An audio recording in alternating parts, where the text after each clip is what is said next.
guys, first of all, I want to let everyone know who has been worried about me over the past couple of days that I am alive and well. I am recovered, so I'm feeling great, moving around, everything is good.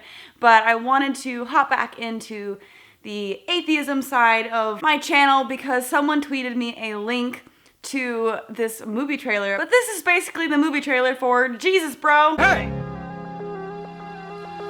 Jesus, bro. Otherwise known as Let There Be Light, starring none other than Kevin Sorbo. Wait a minute. Why do you hate God? God's not dead. That's right, why do you hate God? Because he took everything from me. That's the famous line from God's Not Dead, my favorite movie of all time. So I have not watched this in its entirety yet, so I figured I would share this experience with you guys so we can all cringe and facepalm together. Let me ask you something. Is the God you believe in any different than the God of ISIS? Because they certainly don't think so.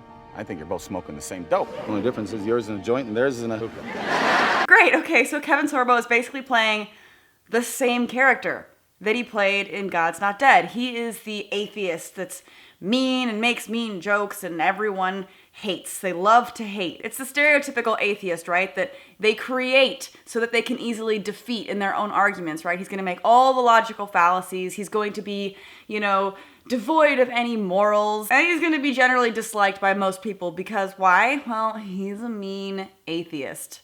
Ew. Saul Harkins has it all. A new bestseller. Wait a minute, check out that book title, Aborting God. Not only are we touching on religion, but we're bringing in abortion too. God, those evil atheists. The book is selling like hotcakes. He's the Muhammad Ali of outspoken atheist celebrities. So he's basically Richard Dawkins, right? Like, who are we fooling? They're trying to make him look like he is Richard Dawkins. But not everything is perfect in Saul Harkins' world. Can you honestly say that you are 100% on top of your game? Not everything's about you, Saul. Don't you even believe in doing good deeds? No, he doesn't even believe in doing good deeds because he's a mean atheist who has no morals. Dad, I'm not asking you to believe in the church. I'm asking you to believe in me.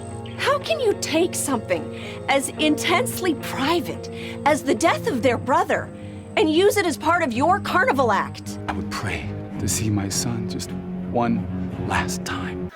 Of course, he prayed to see his son just one last time, and apparently he couldn't for some reason or another. And this is one pet peeve of mine, and it is basically the reason why everybody asks me all the time, what made you an atheist? What must have gone wrong in your life? What horrible thing must have happened to make you an atheist? And this is a stereotype that's continually perpetuated, that one does not simply become an atheist because of a logical conclusion that they build up after years of research and thinking and reconsidering and reevaluating themselves. No, it's because something bad happened in their life and God didn't give them what they want. It's because God did something wrong, something bad happened to them, some kind of traumatic event. Not logic. No, because that's ridiculous. Something bad must have corrupted somebody for them to eventually end up at the point of being an atheist.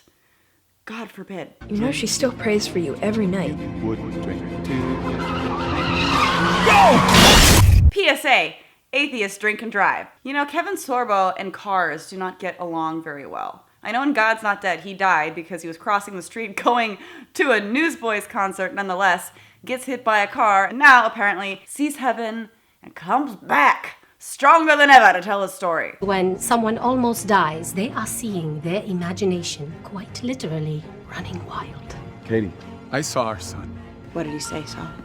Daddy, let there be light.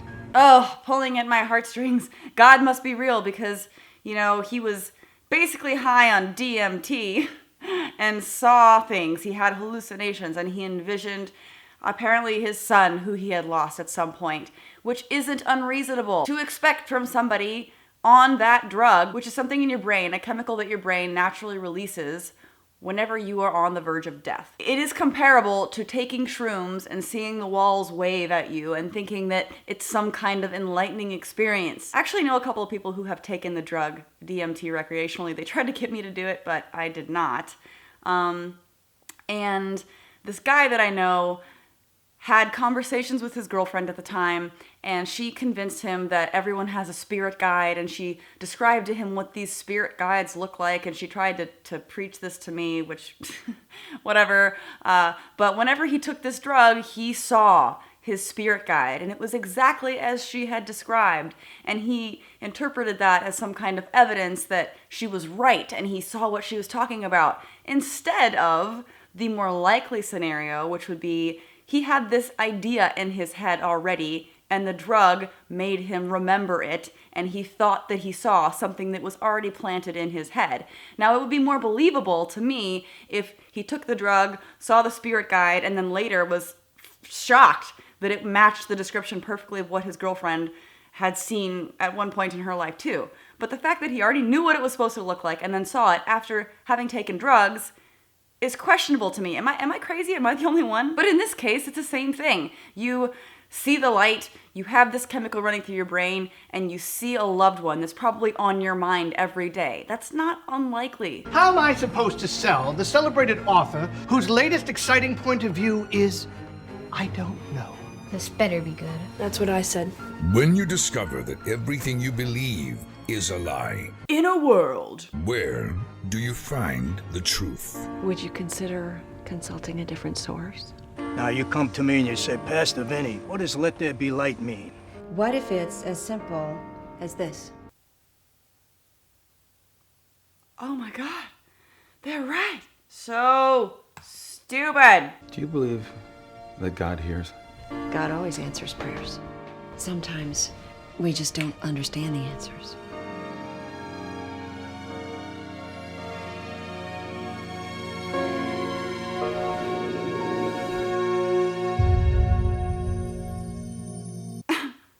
I mean, this is literally Jesus Bro. This is an unironic version of Jesus Bro. Jesus, bro. The atheist is an asshole. He has a large following.